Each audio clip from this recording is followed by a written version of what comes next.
Welcome to a series, He Trains My Hands for War, where we're going through the book of Joshua, because the book of Joshua is by far the best example of what it is for an entire people group to war on behalf of the Lord, to listen to his every direction, to literally make him the general of their warfare.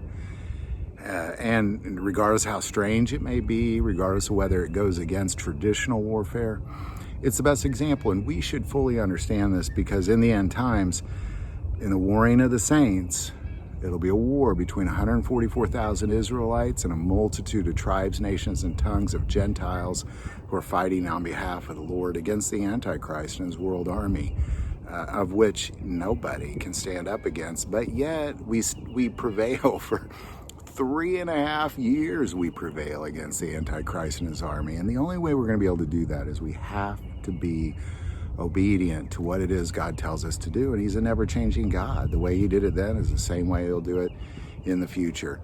And where we are is Israel had conquered Jericho. They conquered Ai. They got tricked into making a treaty with Gilgal, primarily because they did not seek the Lord. So they're easily fooled when they didn't seek him in this treaty. And as a result, now they dwell among those folks, and they're dealing with the consequences of it right now. Then many kingdoms band together to destroy that kingdom, because now it's like a glorious kingdom. And now it's after destruction of Jericho and destruction of Ai, they are now dwelling with the Israelites. So they seek to kill them.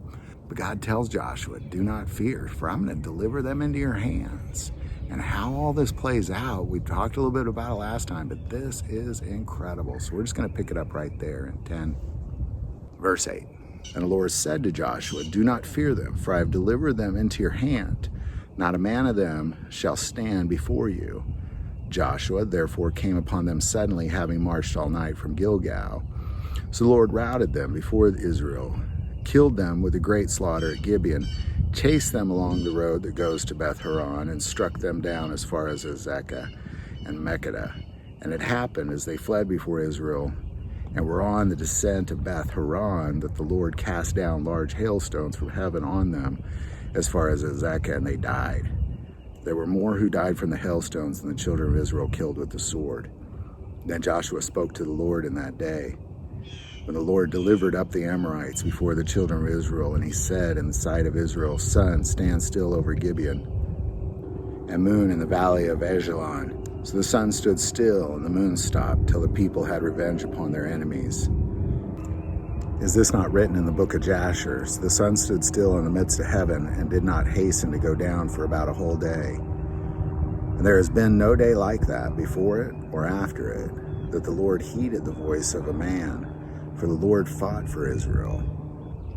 Now I'm going to pause there for a second, because ultimately what we're looking at is one of the greatest miracles to show that the entire universe is literally within God's hands. That Joshua realized the fatality of his mistake by letting the Gibeonites and those in Gilgal live. And he realizes that he needs to get all of these people, he needs to kill them all. You know, he has a chance to destroy all, not just one kingdom, not just 2, but 3 or 4 kingdoms, but 5 kingdoms, all in one great slaughter. And the Lord literally tells him, I have delivered them into your hands.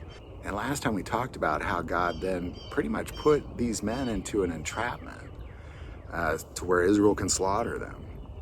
And then he rained down hailstone from heaven, and more people were killed from the hailstone than the slaughter itself. And then when that still, were still some alive, Joshua was like, the sun is going down, and we need to complete this, because when the sun goes down, these people are getting away. And, then we dwell among them too. Is that how this all plays out? So he said, he didn't ask God, he said, sun, stand still, moon, stop, and it did. The Lord obeyed the voice of Joshua in that moment, and he literally stopped the rotation of the universe. At least this little part of the universe in our Milky Way galaxy, this moment in time where the Earth stops rotating and the moon stops rotating around the Earth. It's pretty phenomenal. It's literally the longest day in the history of the world. In all of the universe, this particular day is the longest day. And, it's amazing because, we just got through this eclipse and, all the conspiracies, and everybody's like, oh, what's the eclipse? But, we've all seen many eclipses. That's really nothing compared to this. What this is God literally saying, okay, I see Joshua's on the hunt. I told him I was going to deliver these people to him. So therefore, when he says moon, stop, sun, stop, done. Let's stop this. Now clean this mess up, Joshua. And as soon as Joshua had it all cleaned up, he immediately put the universe back into motion. It's phenomenal. It's incredibly phenomenal. If he says he's going to deliver them into your hands, he's going to deliver them into your hands. And this is something that we just need to understand, that even if we have to call out for the universe to stand still so we can get this delivery taken care of and wrapped up, so be it.